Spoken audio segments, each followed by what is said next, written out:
しんちゃお、富士スイミングクラブのエサです。今回の動画は泳いでいる時の呼吸について話をしていきます。ここまでの動画で呼吸についていくつか紹介してきましたが、今回は呼吸をする時にどれぐらい息を吸ったらいいのか話をしていきたいと思います。息を吸う量によっても息苦しさというのは変わってきます。泳いでいる時はしっかり息を吸ってるはずなのになぜか苦しい、原因がわからないという方はぜひ最後までご覧ください。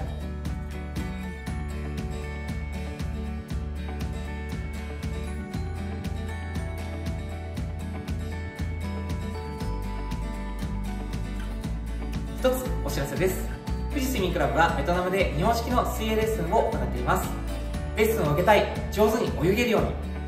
なりたいという方はぜひご連絡をお願いします。またこの動画でこんな内容を知りたい、このような内容を動画にしてほしいというものがあればコメント欄で教えてください。では動画の続きをどうぞ。泳いでる時の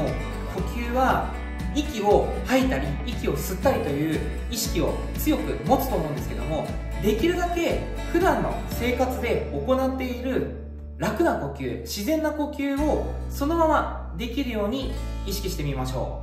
う。普段生活をしている時に思いっきり息を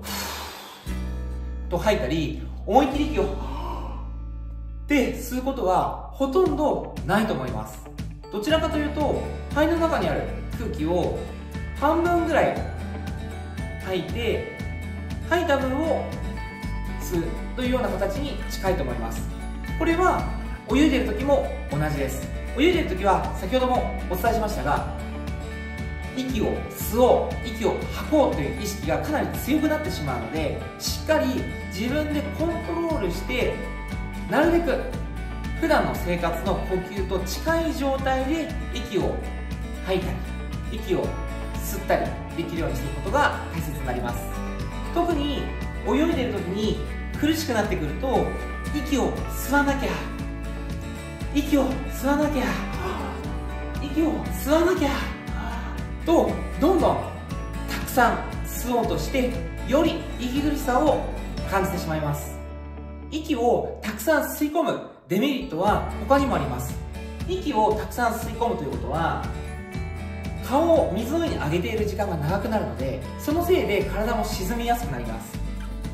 これが肺の中にある空気の半分だけ吸うとした場合は呼吸をしている時間も短くできるので、その分体の沈みというのも抑えられます。そうか、半分吐いて半分吸えばいいのかと、ここまでは分かったと思うんですけども、実際それが泳いでいる時にできるのかできないのかというのは別問題だと思います。ここからはどうやったら呼吸を楽にできるようになるのか、練習方法を紹介していきたいと思います。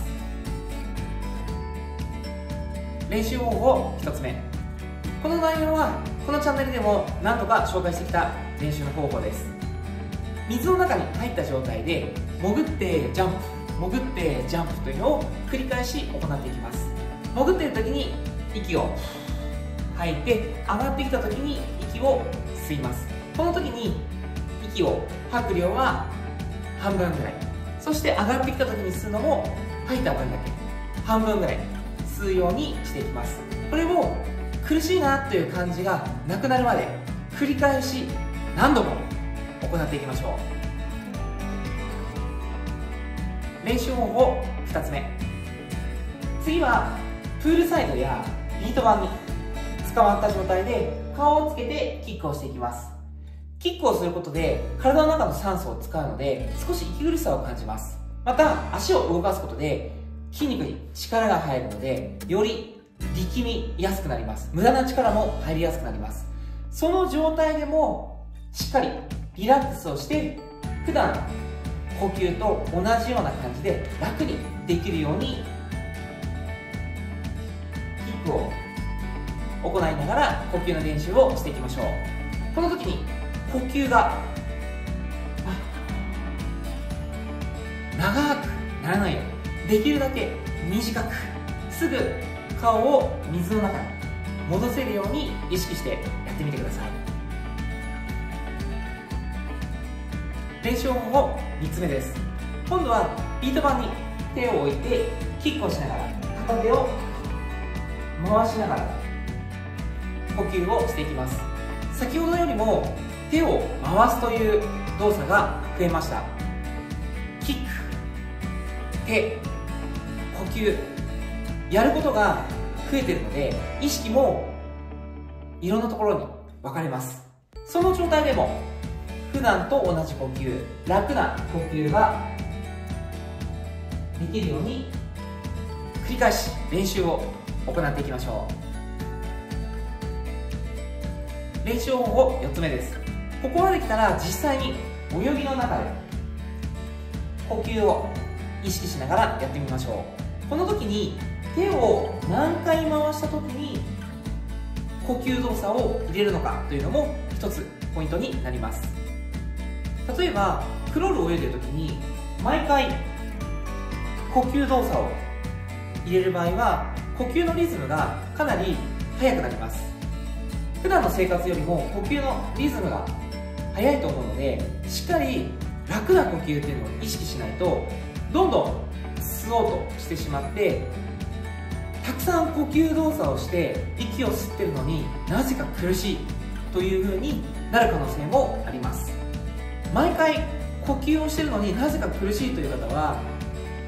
手を何回か回してから、例えば1、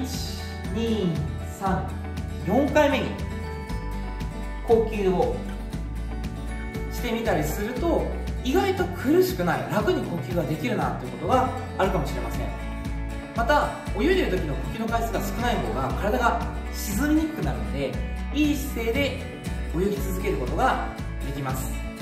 楽に呼吸ができるようになったら泳ぎの中で何回に1回の呼吸をしたら一番自分にとって楽に泳げるのか、いろいろチャレンジしてみるといいと思います。繰り返し練習を頑張ってください。今回の動画の内容が良かった、参考になったという方は高評価とチャンネル登録をよろしくお願いします。では今回の動画はこれで終わりになります。また次回の動画でお会いしましょう。バイバーイ。